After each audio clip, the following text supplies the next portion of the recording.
ตอกเสียงของกล้วยมากล้วยหนาปัวไปไหนกว่าเลยนั่นเฮ้ยเฮ้ยเฮ้ยเฮ้ยเฮ้ยมาเลยมาเลยไม่ในมันเกี่ยวกันนะ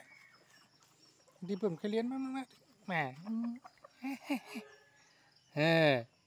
มาเลยนั่นนะเอาได้ไหมยังนึกไว้ล่ะวันตังแค่เนี่ย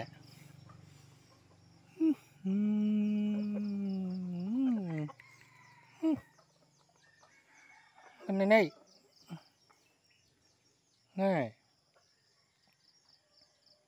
กองย้อยนี่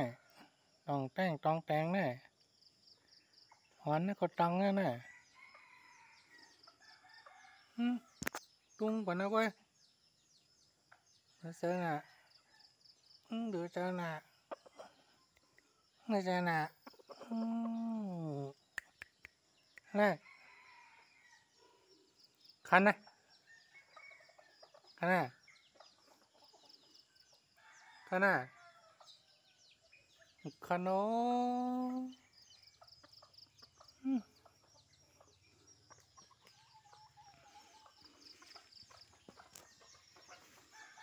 พักกัน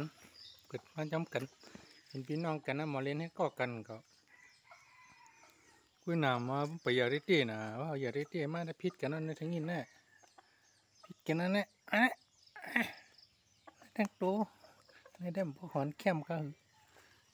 นั่นแหละ